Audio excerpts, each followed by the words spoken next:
We read in the portion of Savo, Savo el Oretz, and you come to the land, Asher Hashem Elokecha nosin l'cho nachlo, which God is giving to you as a nachla, as a portion.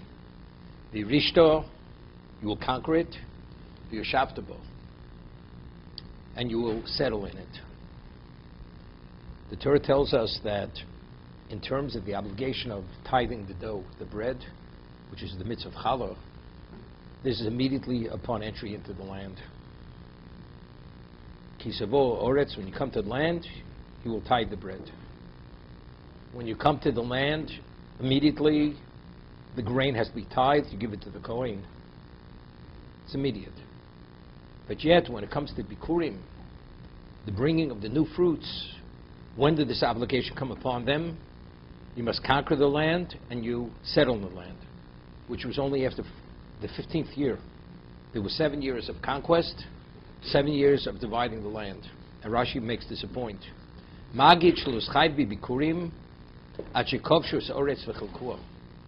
obligation of Bikurim only came about after they conquered the land and they divided the land. The question is why? Why wasn't the obligation immediately? I mean, they ate, they had produce, as they had to tithe the produce to give the Kohen his portion and the Levi his portion, and when they tithe the bread, so whatever they had, whatever they conquered, the produce, the grains, the fruits, whatever it was, should be identified as Bikurim, and you give it to the Kohen. Bikurim is Truma. Bikurim is the first, like from the word Bechor. It's the first that ripens. Now, we see from the portion of Bikurim, what is Bikurim? What exactly is it an exercise in what? It's an exercise in recognition of the good that God had done on behalf of the Jewish people. As we have, it's referred to as Kriyas Bikurim. It's the declaration of the Bikurim. It's not enough just to bring the new fruits, the new grain. One, it must be accompanied with a declaration. It's referred to as Kriyas Bikurim, as we'll discuss in a moment. And it's articulating and delineating all that transpired from the time that Lavan Harami, Lavan the Aramean, he pursued Yaakov to kill Yaakov when he had fled from his home. And if not for Hashem's intervention, he would have destroyed him. Then we went to Egypt, and how we suffered in Egypt, and how we were redeemed from Egypt. And finally, we've come to this location. It says all this is expressed. It's referred to as recognition of the good. We're expressing our beholdenness to God, that whatever we have, it's only due to His graciousness. That's what it is. The word is Hakor Satov. When we say a person is appreciative, a person could know that he's the beneficiary, and he acknowledges the beneficiary, and he has no appreciation. Doesn't have appreciation. But how could you not have appreciation if all you've been given, all your levels of success in life, is only attributed to one source? How can that be appreciative? A person's not appreciative. Why isn't he appreciative? Appreciation is more than understanding and acknowledging. It's internalizing the reality, the value of what you've received. So to really being appreciative, what does one need? One needs focus. You need focus. If there's any degree of distraction, then the person himself cannot, although he acknowledges the fact, but to focus on the reality and to reflect what its value is and what it means, and if not for it, you wouldn't be. And you'd be in a very dire place in your life. Only then maybe it'll start seeping into the person's emotion and mind to be appreciative, and once you're appreciative, you will reciprocate. You express that thanks. Thank you is not just a perfunctory response. Somebody holds the door open to you and you say thank you. The word means nothing. Korban Toda. I once mentioned, Korban Toda, thanks offering. The Gemara tells us that 5 people bring a Korban Toda. When do you bring a Korban Toda? A person has traversed the desert, traveled the high seas, recovered from serious illness, woman gives birth, coming out of prison. You bring Toda, you bring a thanks offering to God because you thank God that you're alive. Of all the meal offerings, there are only 2 meal offerings which contain chametz, which are leavened. The Toda offering, 10 of the breads are chametz, and the shtei alechem that are brought on shuas. Not to discuss the shtei alechem, which is a communal meal offering brought on shuas. The shtei alechem, that's of the new grain, the first of the new grain that's brought as a korban in the temple. But the Toda has to be chametz. 10 of the 40 loaves are chametz. What has to be chametz? So, what we once discussed, we once had said, when you acknowledge that you're a beneficiary of someone else's goodness or kindness, what does that make the person? You become a debtor.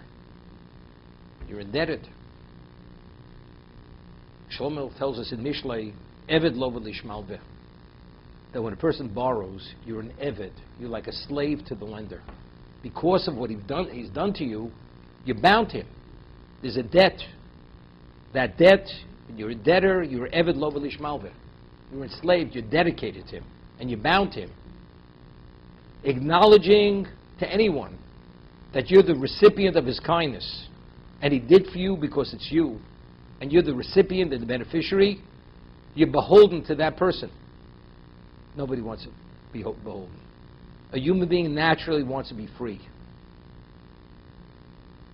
Chorus, cherus, in the vernacular, doesn't mean ein lecha ben choron lamisha oseh b'Torah.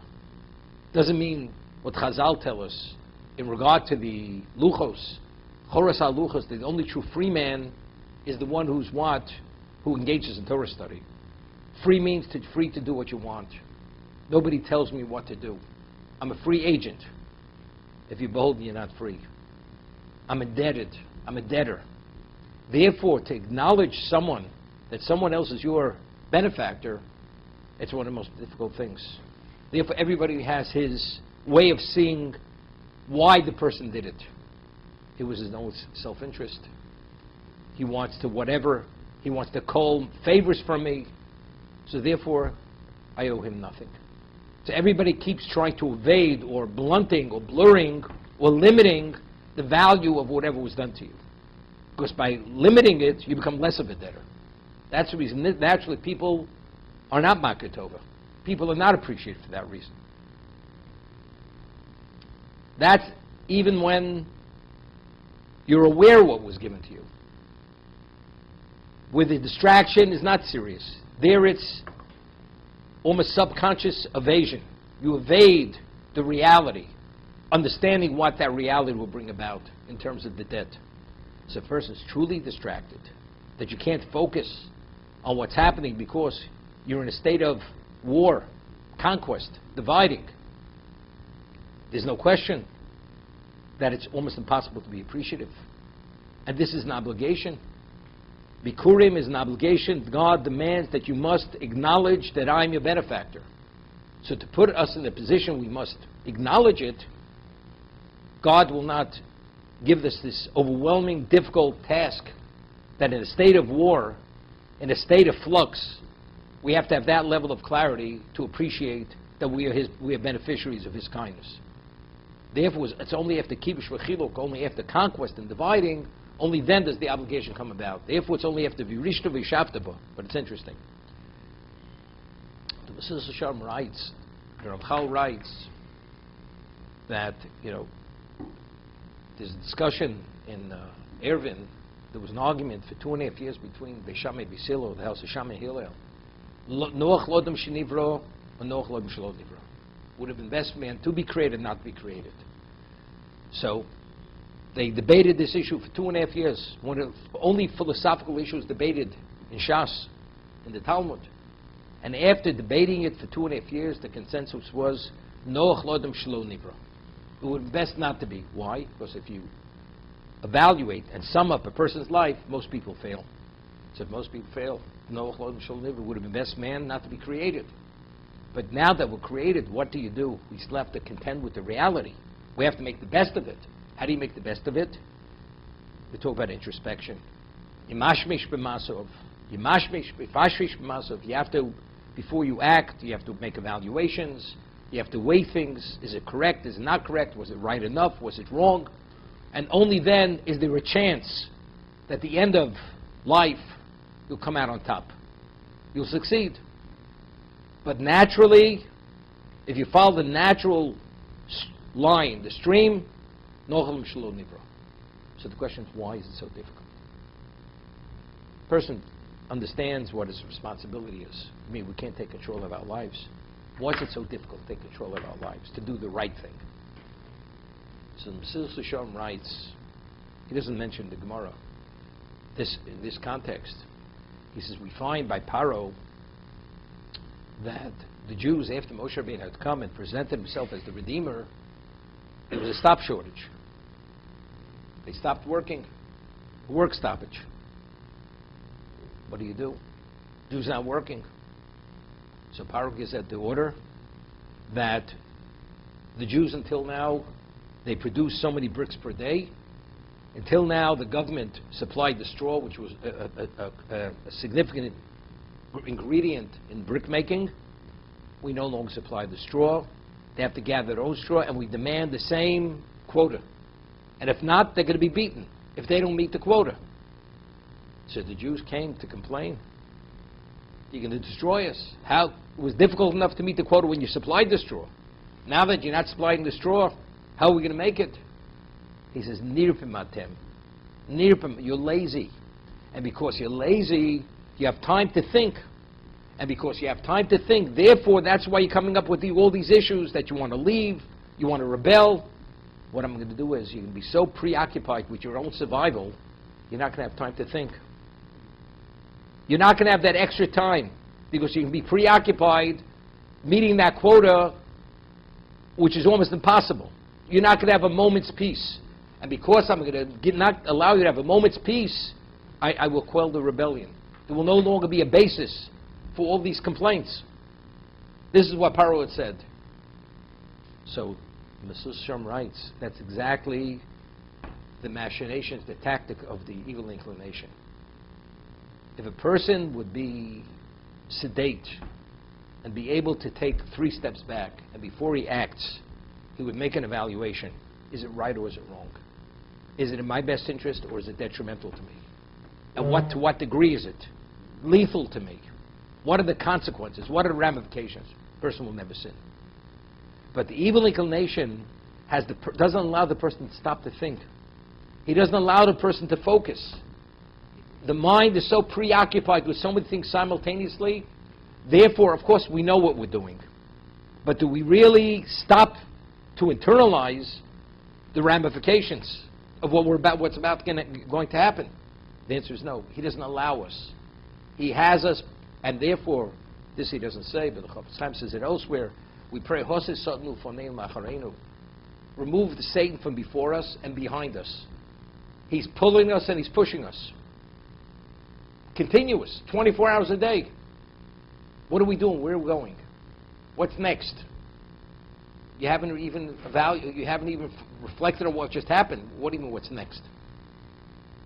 And because the person, as a human being, doesn't have a chance to really focus and evaluate and reflect, he just glosses over it.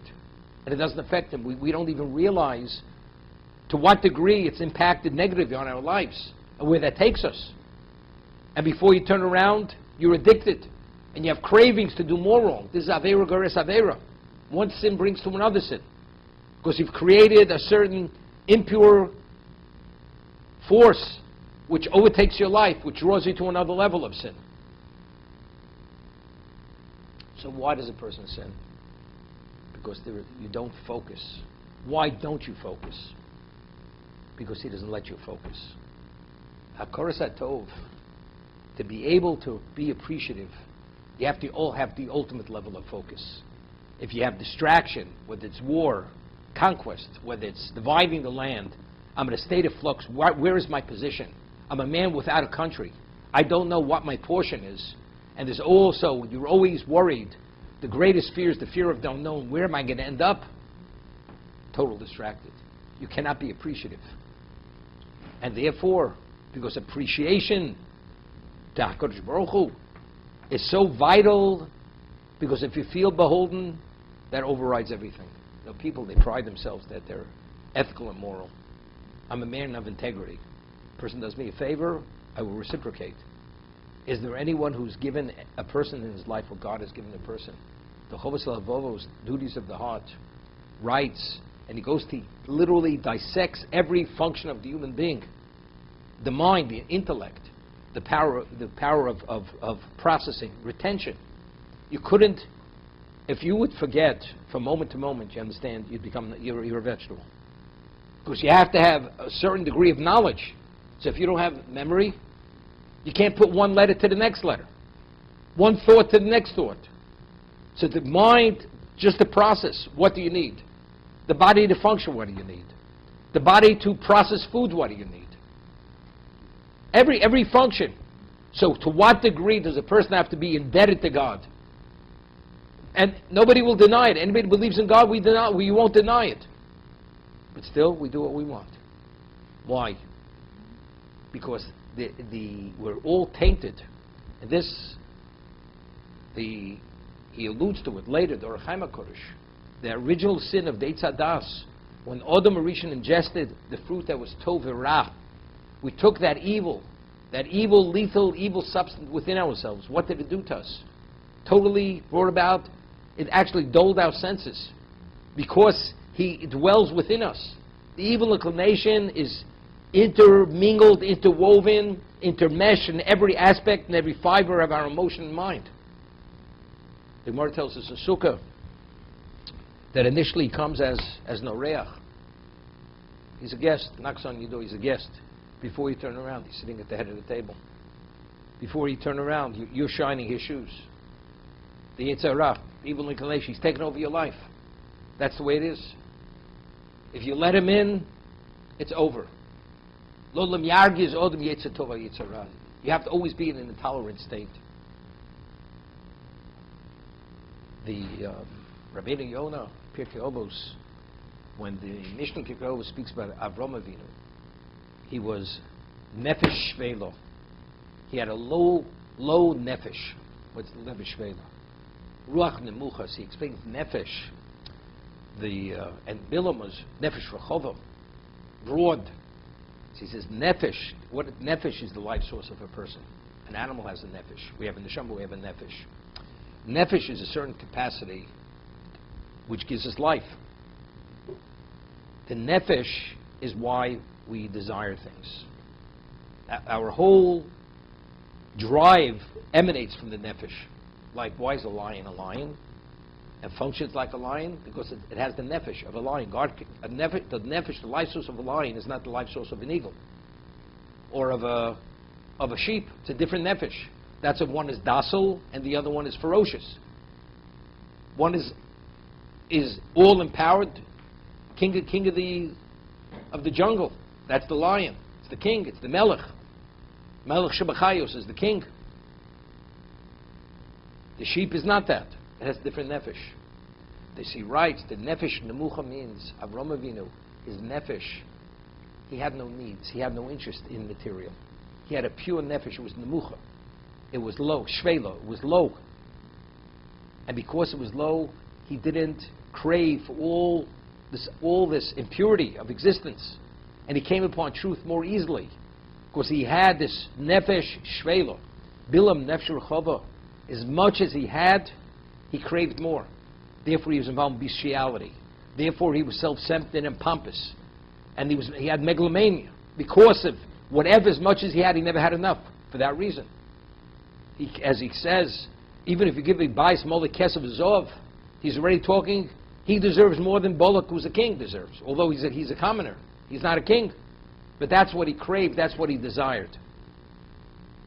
As he says, to Rabbeinu Yonah, because Avram Avinu had nefesh shvelo, he had very little interest in the material and desires. Therefore he was Avram Avinu. He came upon God. He came upon truth.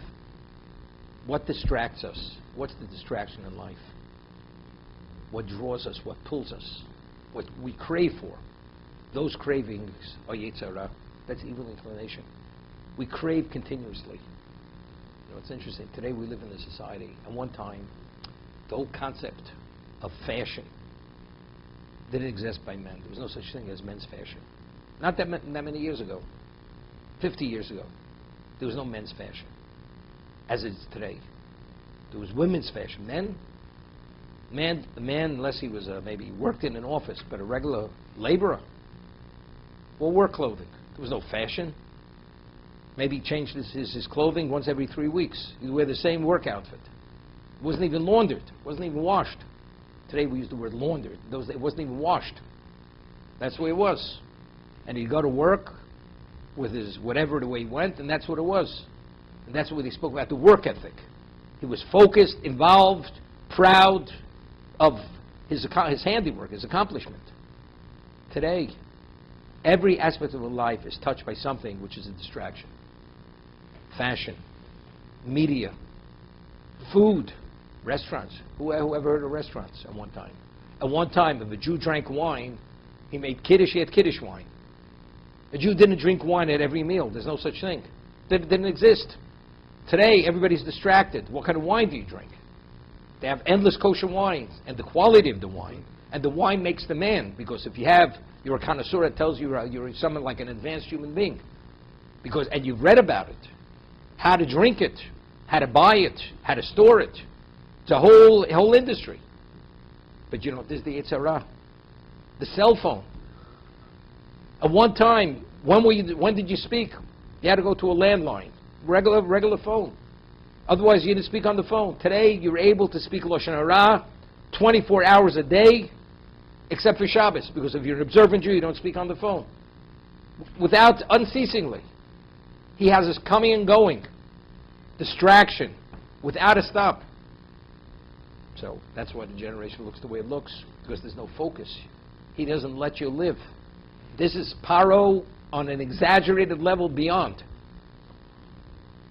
So people go through motions.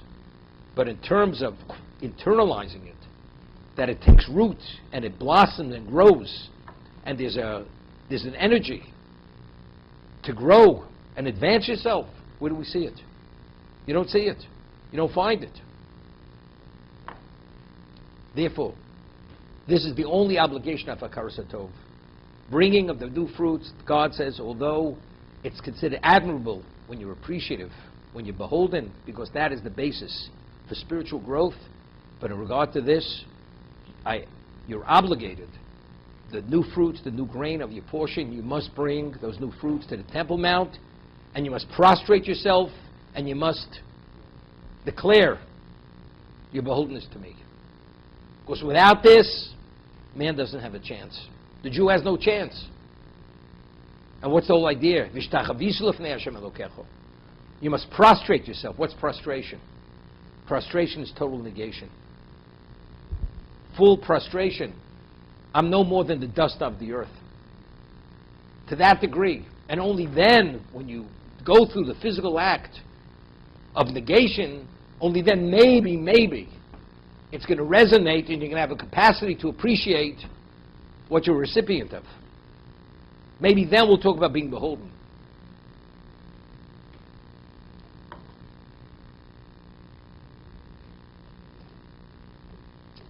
It's interesting. In Hebrew, Lashon HaKodesh is a very descriptive language. What is appreciation referred to? How is it expressed? Hakaras HaTov. It doesn't say Yedias HaTov. Knowing of the good. Recognition of the good. Recognizing something. I know you did me a favor. I know if not for you, I'd be nowhere. But therefore what? You have to recognize it. Recognition is something else. You know, you hadn't seen a person for 40 years, and he was a good friend. You recognize it. The moment you see him, you light up. You have a different countenance. You smile. Somebody who you weren't interested in knowing 40 years ago, or even today, you see him. I know that guy. Stay away from him. I know that person. Knowing is not recognizing. Recognition is another level. I recognize the good. Recognize is a connotation of appreciation. I know what quality is. I recognize quality. So therefore, the Torah only obligates us, it's v'rishtu v'yashavta. After then, now, you have all that it takes to be beholden. Everything's in place. And if you fail, now you're really culpable. If you're not going to be beholden. Because the only reason why now you're in a state of denial.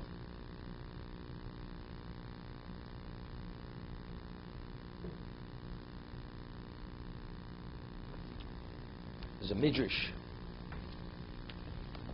He said that the obligation of Bikurim, bringing the new fruits and declaring your thanks to God to indicate to what degree you're beholden was only in the 15th year after we entered into the land, because that was after the conquest and dividing of land.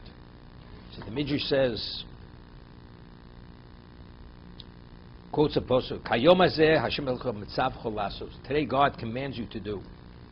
Zeh shomer hakosu bo nishtachver, verse in Tehillim, come and prostrate yourself, v'nichro, and bow, nivrecho lefnei Hashem Oseinu, and we will bless before God our Maker.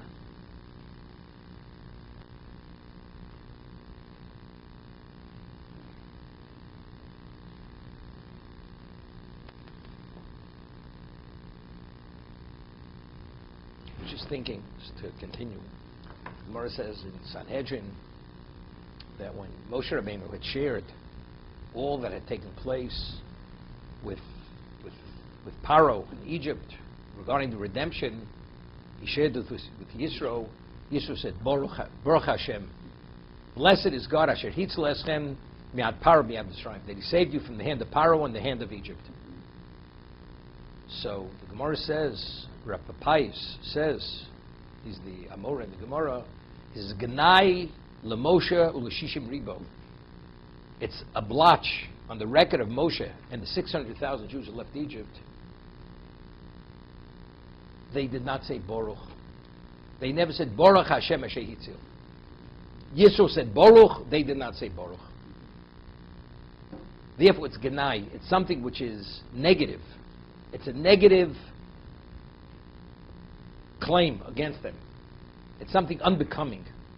Something which is, it almost borders on the detestable. That they didn't say Baruch. Blessed is Hashem. Yisro said Baruch. So I ask the question. After the sea closed on the Egyptians, Moshe led Klal Yisrael, the Jewish people, in Ozi Yoshia. Ozi Yoshia Moshe, V'nei Yisrael Ashir Azos. They sang, this was the ultimate song. There wasn't an aspect, a detail of all that had transpired that wasn't articulated in the most elucidated level. So they said it. Did they try to sweep anything under the carpet? Did they somehow overlook anything? Nothing was overlooked. They said it all. So what's the claim? The Moshe Shishim Ribo, Shalom or Baruch. What's the difference? So he said Baruch. So I think this is the difference. You could acknowledge everything happened, but where's blessed? It's like I said, I acknowledge you did everything in my life. You paid for my tuition, my upbringing, my education. You raised me everything under the sun. But there's no appreciation. So you acknowledge it, but there's no appreciation. Baruch is an indication, is an expression. Blessed is because I appreciate, I'm impacted and affected by the positiveness of what you did. That's Baruch. Who do you bless? You bless someone because you feel somebody gave you something special, you bless it. Baruch. Baruch Hashem Shehitz. I acknowledged everything. There's nothing I didn't, to the smallest detail. I articulated it. I delineated it. But where's the Baruch? So why didn't they say Baruch? They should have said Baruch. Why was it so difficult to say Baruch? I mean, it's difficult to understand. Why didn't they say Baruch? Could be the Jews themselves at this moment, they were on a trek. They were on their way, on their ascent to Sinai. Even though it's still a claim, it's still Ganai. It's Ganai. It's a claim. It's a blotch on their record. Because, again, when you're in flux, you're moving, you're going. They still didn't arrive at Sinai. You see what happened 3 days later. They come to a bitter oasis. They start complaining. They just said, Vayamid B'Hashem Moshe Avdo. They just declared, the Torah tested the fact they believe Moshe in God and Moshe is his servant. And all of a sudden they're complaining when the water is bitter. And again they complain when they have no bread. All their provisions came to an end. But you just said, Ozioshe. Because it didn't resonate in you. You didn't say the Baruch. When you feel it in your gut, it's reality. When it's in the mind, it's fact, that's not reality. It has no relevance to your life. And therefore they didn't say Baruch. Because again, this is like the 7 years of conquest and 7 years of dividing. When you're in flux, you're distracted, therefore, Yisro, he was a bystander. A bystander. We're not saying it's Shevach li Yisro. We're not saying it's praiseworthy Yisro. Yisro, it's a given. He was a bystander, he saw it. Baruch. But of course, why did you people say Baruch? We're not praising him for saying Baruch. We're not saying Shevach li Yisro. It's praiseworthy Yisro. Even it was praiseworthy. Because it was Vayishma Yisro. That he abandoned his glory and went out to the desert, that's praiseworthy. But the Baruch is not so praiseworthy. But you people, you should have. Different to Genai. It's unbecoming. But we have to still understand. It's something which is not understood. Not understood? No, it's not so simple. Not simple. We find that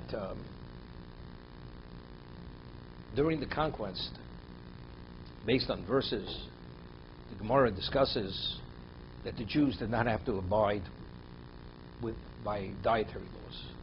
They could even eat kadli de chaziri, pig's knuckles, during the conquest. Kadli de chaziri. When you go to war, we speak about Eshes Shifas Torah.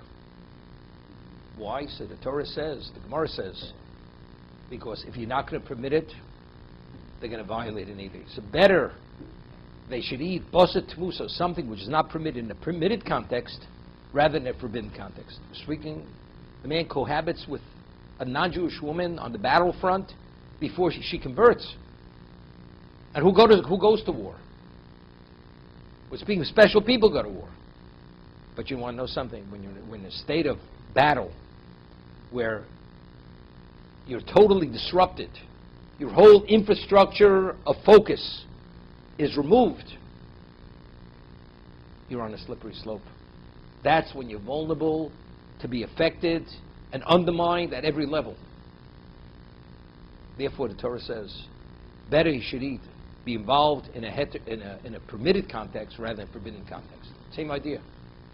Because there's no greater loss of focus than being in that context. For the same reason.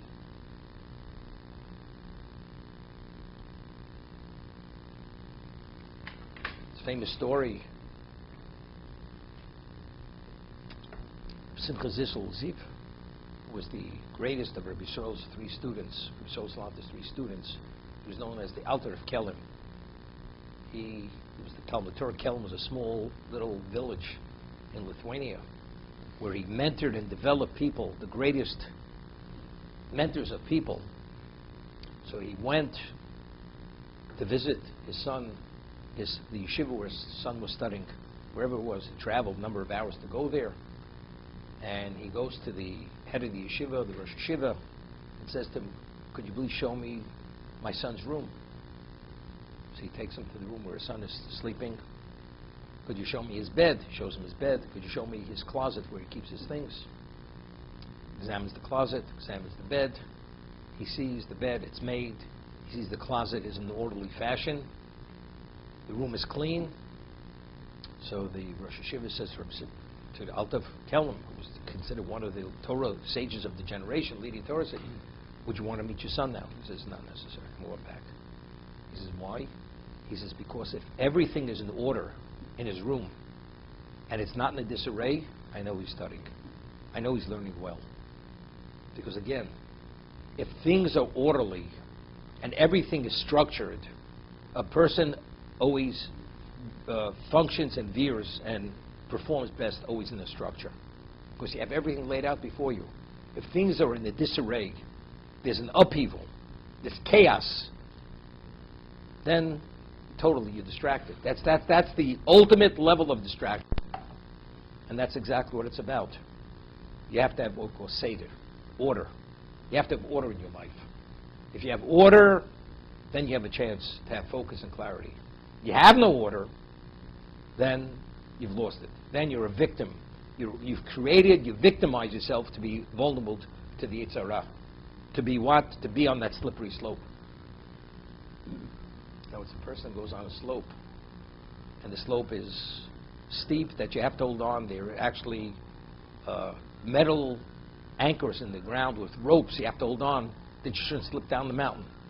And you know you're going on such a mountain, and you have to have spiked shoes to really to dig into the mountainside. And this person goes without spiked shoes, without gloves to hold on to this rope, otherwise his hand gets lacerated with the rope, and he's going on this mountain slope. What is he? The man is a fool. He puts his life in jeopardy. He falls down the mountain, he may die. But that's the exact same thing. Life is a slippery slope. It's slippery, we can't even evolve. You're beyond the bottom before you even realize you're beyond the bottom. You're off the cliff before you realize you're off the cliff. So what do you have to do?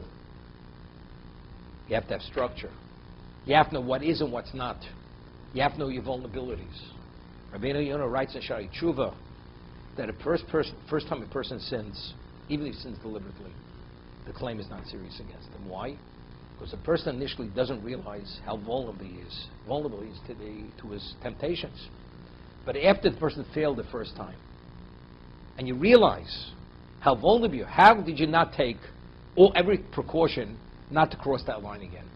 So not taking that precaution, it evokes the greatest level of wrath of Hashem against that person. Because what it says is, it doesn't make a difference. God, it doesn't make a difference what you want, it's what I want. And that's it. So therefore, as a result of that, it evokes the greatest level of wrath of Hashem against that person. And he cites a pasuk, a verse in Nishlei. It's like a dog eats something putrid. I'm using a word, the very earthy word. The dog vomits, and the dog goes back and eats its own vomit. The dog eats its vomit. Could you imagine? You already realized you failed. You realize your vulnerability. How do you put yourself back in the same situation again to go back and do the same thing over again? You saw how putrid and detestable and abominable your behavior was, and you were subject to it because you didn't realize where you were going. You go back there again to do it over again. There's only one answer. It doesn't make a difference. You don't care. You don't care. That's when Hashem starts reigning in. That evokes the greatest level of din, of judgment against the individual. But if you take precautions, it's a different story. There's an Or HaChaim HaKadosh who writes that the famous question, if we already said Nasav Nishmat Sinai, we accept the Torah unequivocally, why did God put a mountain over our heads? So the Or HaChaim HaKadosh answers that when we said Nasav Nishma, we accepted the whole Torah, the written Torah, the oral Torah unequivocally. But what we weren't agreeable to accept are the rabbinic fences which God empowered and authorized and vested the ability and the authority in the Chachomim to legislate and promulgate laws which are all fences. Why? They weren't not going to be able to move. That it's divine is one thing, but the rabbis take over our lives, that we're not agreeable to, because there's no end to it. It's like a person says, are we really that immature? Are we really that careless, that incapable, that we need these endless fences? You know, it's almost insulting. But a person doesn't realize, because his own conflicts, to what degree he's vulnerable. That they weren't willing to. Torah doesn't stand a chance. Doesn't stand a chance. Either you accept, or Shem take for us from buried under the mountain. But what is that? He allows us to believe, you know, we're educated. With this, with that, we do the mitzvahs, it's sufficient. It's not sufficient. With the fences. Shlomo Melech, the wisest man who ever lived, there's no tzaddik on earth who doesn't sin. How do you sin? You have Torah laws. You're a tzaddik. You have defenses. With all the fences, you still sin. So you can imagine what we without the fences. So what is the guarantee for the Torah to be upheld? Only the rabbinic fences. But what is the fences? If you have blind spots, and that's the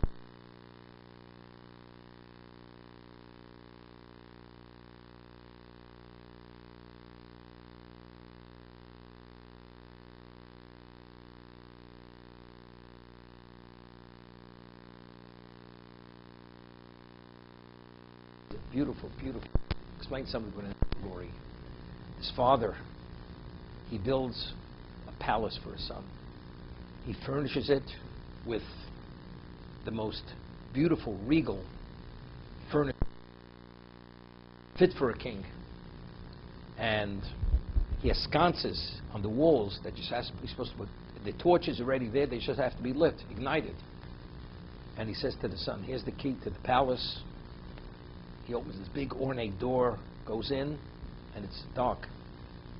And he figures he's not going to light the torches on, illuminate it.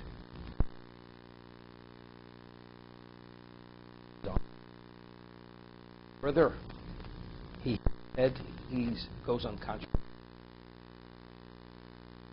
His aching, is broken. He falls. Leg. Where did my father put me? He put me in a. It goes from bad to worse. And afterwards, the son says, "Father, what did you do to me? Father, why don't you put the lights on? You should have lit the torches." Puts on the lights, the most ornate, a palace where every amenity is provided, and you see exactly where you're supposed to walk and you're not supposed to walk. Tripped where you shouldn't have tripped. Had his eyes closed. Gave us the Torah. The Torah is illumination. You can illuminate this whole, know exactly where the pitfall is. To be able to gain and cull from this world the ultimate. You can mine diamonds and treasures, which is not to be believed what you're able to. You don't have the Torah. You don't have the illumination. And you go based what they said, well, I'm a gut person. I go after my gut, which is my inclination. You know where you're going. You're going down that slippery slope very quickly.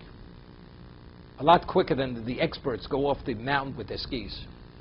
A lot quicker than that. A lot swifter than that. We don't even know the difference. So what are the Bikurim? What is the mitzvah of Bikurim? It's an opportunity. It's a context where God obligates us at a time where there's no longer distraction. It's after kibush, after conquest, after dividing the land. Now you bring that new fruit and you declare you're what? You're beholding this to me. And you articulate all that I did for you. And on the Temple Mount, which is conducive to have a sense of God's presence, that's where it's done. And you prostrate yourself. And you say it out loud, that you should be able to hear yourself. Not in a whisper. Chazal say, more than an audible.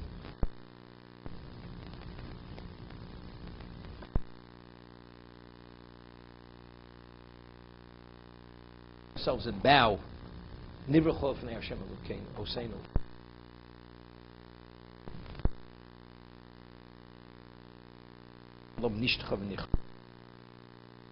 David saying we should prostrate ourselves, bow, and bless.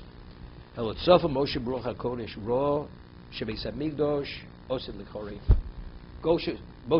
saw through his divine vision that ultimately the Beis Hamikdash is going to be destroyed. And we're not going to no longer be able to bring the new fruits. So this exercise of to evoke and to bring clarity to our minds and our emotions, to what degree we're bound to God, to what degree we're debtors, we're indebted to God.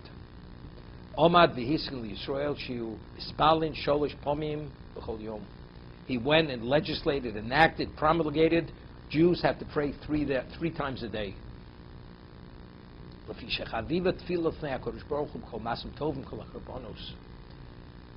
tefillah is beloved before God more than all the good deeds and all the korbanos. As it says in the Pasuk, Tikon tefilosik Torah. My tefillah should perfect, be the equivalent of incense offering before you. Papai, the gift of my palms, minchas orev, the meal offering of the evening. Now let's understand this.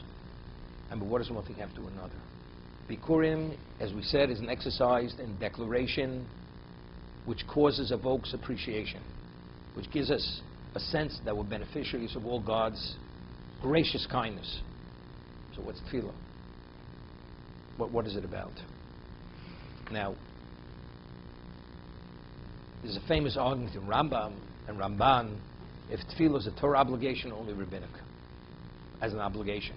Rambam says tefillah once a day is a Torah obligation. It's a biblical obligation. Ramban says no, it's all purely rabbinical. 3 times a day that a Jew has an obligation to pay, that's rabbinical. It's only once. But how does the Torah, what is the basis to say that tefillah is a Torah obligation? Because it says in the Shema, U'la'avdo b'chol levavchem. You should serve God, avoda, with all your heart. Ezu avoda shebalev. What is the service of the heart? Tefillah. Now, what is tefillah? So the Rambam writes, tefillah is, we have the opening blessings of tefillah, which is acknowledgement of who God is. Hakel, Hagodol, Hagiba, Vanora. Great, powerful, awesome. He's Elokei Avraham, Elokei Yitzchak, Elokei Yaakov. B'chelkel Chaim b'chesed. He sustains life with chesed. Whatever we identify him as. And then we begin making our requests. Endowment of intelligence, forgiveness, healing, livelihood, material, everything from A to Z. There's no aspect in our life which we're not asking for. And then it closes with modim. We give thanks to God for all that He's done. What would be if a person just acknowledges God to be the Mechalkel Chaim B'Chesed? It says, but he doesn't make a request. He leaves out the center blessings. Rambam says he does not fulfill his obligation of tefillah. Does not fulfill it.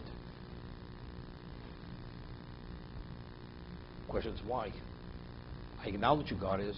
He's great, He's powerful, He's awesome, resurrects the dead, sustains life, heals the sick, supports the fallen. I don't leave out a detail. But if you don't ask for your needs at every level, it's not called service of the heart. Now, in Hebrew, a korban is translated as sacrifice. Why is it sacrifice? Simply, it's sacrifice because you're sacrificing the animal. But when a person sacrifices the animal, slaughters it, sprinkles its blood, and burns its remains on the altar, on the mizbeach, what is he supposed to think? In truth, that should have been me. It's only because it's korban l'Hashem, Yud-Kei Vav-Kei, because of the attribute of mercy, God is willing to take the animal in my place. But in truth, I should have been slaughtered and burnt. Only then I would have been atoned. It's God's kindness, rachmim, that's why not. You know what that means? In truth, when I sinned, do you know how culpable, how guilty I am, and what my situation is? I have a terminal situation. Spiritually, there's no recovery. But you have to acknowledge one has sacrifice is predicated on repentance. You have to do tshuva. Because if one doesn't repent before you bring the sacrifice, it's zev krushem to'eva. God says it's an abomination.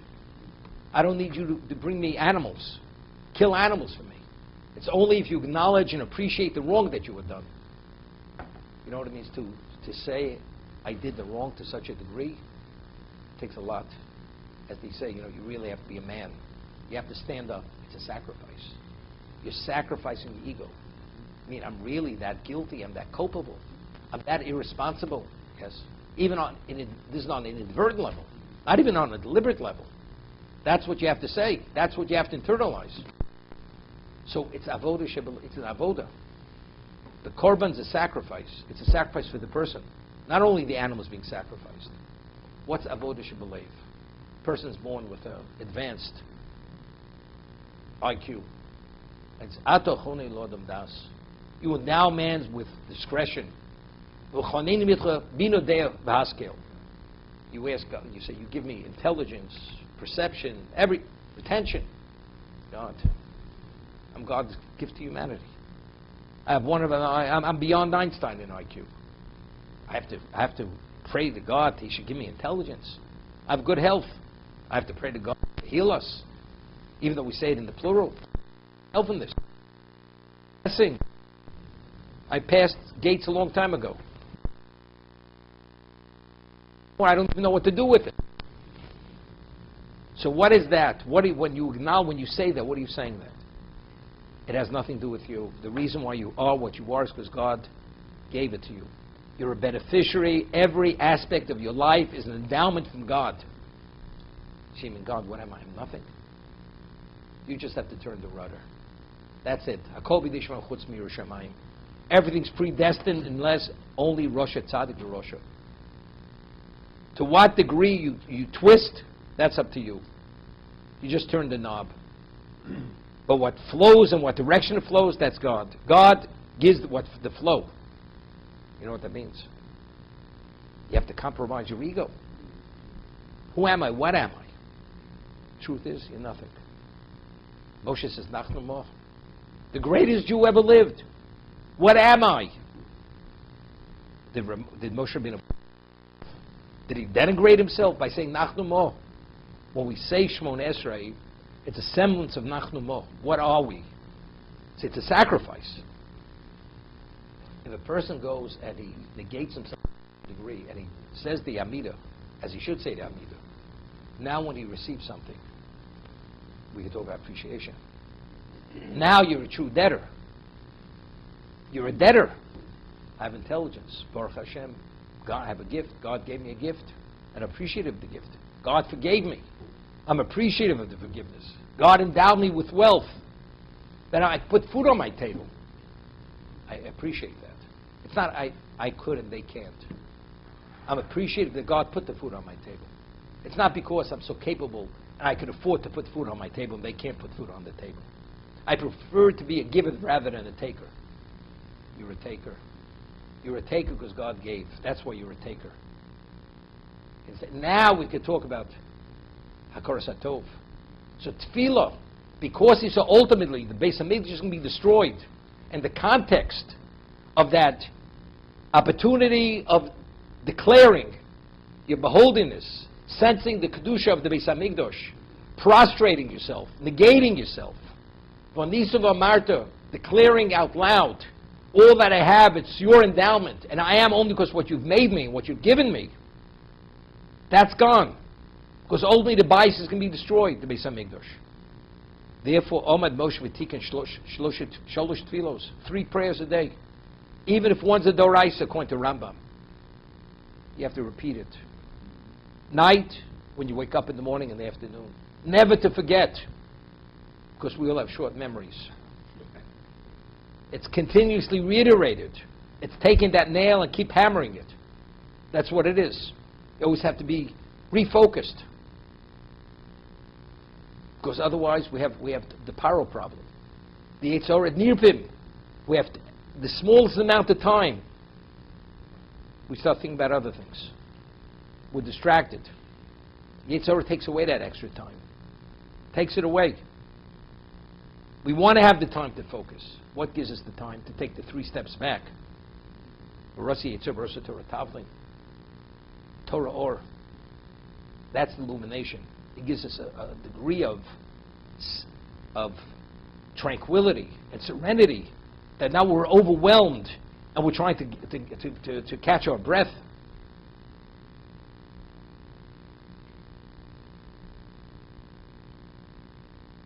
You know, it's interesting.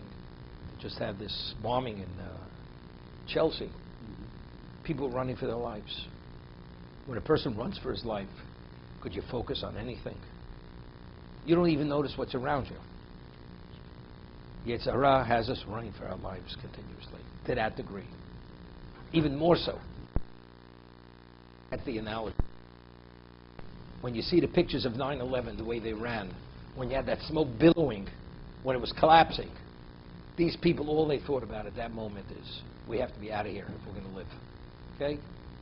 The Yetzer Hara has you going 24 hours a day, 7 days a week, every moment of your life, unless somehow you get something to dispel all the smoke and all the fear and everything else, to know that you're secure.